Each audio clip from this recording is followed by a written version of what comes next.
ಜಾನಪದ ಮಹಾವಿದ್ಯಾಲಯದ ವಿದ್ಯಾರ್ಥಿಗಳು ಮಹಾಕಾವ್ಯವನ್ನು ಪ್ರಸ್ತುತಪಡಿಸ್ತಾ ಇದ್ದೀವಿ. ಸಂಗಮನ ಸಾಲು ಮಹಾಕಾವ್ಯದಿಂದ ಒಂದು ಭಾಗವನ್ನು ಆಯ್ಕೆ ಮಾಡಿಕೊಂಡು ಅವ್ರು ಹೆಜ್ಜೆನು ಮನೆಗೆ ಬೇಟೆಯಾಡಕ್ಕೆ ಹೋಗುವ ಪ್ರಸಂಗವನ್ನು, ನೀಲಯ್ಯ ಬೇಟೆಯಾಡಕ್ಕೆ ಹೋಗ್ತಾ ಇರುವಾಗ ಹೆಂಡತಿನ ಹೆಂಗೆ ಅವಳು ಮೂಲಕದಲ್ಲೇ ಕಡು ಚೆಲುವೆ ಇರ್ತಾರೆ.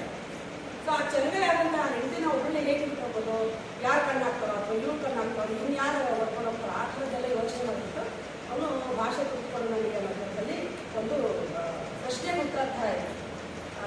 ಅದನ್ನ ಆ ಕಾವ್ಯವನ್ನು ಆ ಭಾಗವನ್ನು ನಾವು ಈಗ ಪ್ರಸಿದ್ಧಪಡಿಸ್ತಾ ಇದ್ದೀವಿ.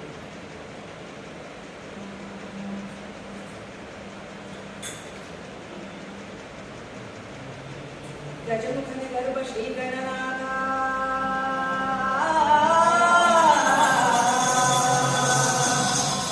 ಹಿರಿಯ ವಾಹನವನೇಶ್ವ ಗೌರಿಪುತ್ರ ಶಿವನ ಕುಮಾರ ಬೀಜದಾಯಕ ಕೊಡುವೆನಿಗೆ ನಿನ್ನ ಮದಿಯ ನಿನ್ನ ಪಾದಗಳಿಗೆ ಮೊದಲು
ಬಲಗೈ ಮುಟ್ಟಿ ಭಾಷೆ ಕೊಡುವಂತ ತಪ್ಪು ನಾನು ಏನ್ ಮಾಡಿದ್ದೀನಿ ಯಜಮಾನ ಅಂತ ತಪ್ಪು ನಪ್ಪು ಆದ ಪಕ್ಷದಲ್ಲಿ, ನೀವು ನೋಡಿದ್ಯಾದ ಪಕ್ಷದಲ್ಲಿ ತಂದೆ ತಾಯಿಯ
ಕಾಡಲಿರುವಾಗ ಇರೋ ಸಮಯದಲ್ಲಿ ಮೂಡಲ ಸೀಮೆಯಿಂದ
ಅಯ್ಯ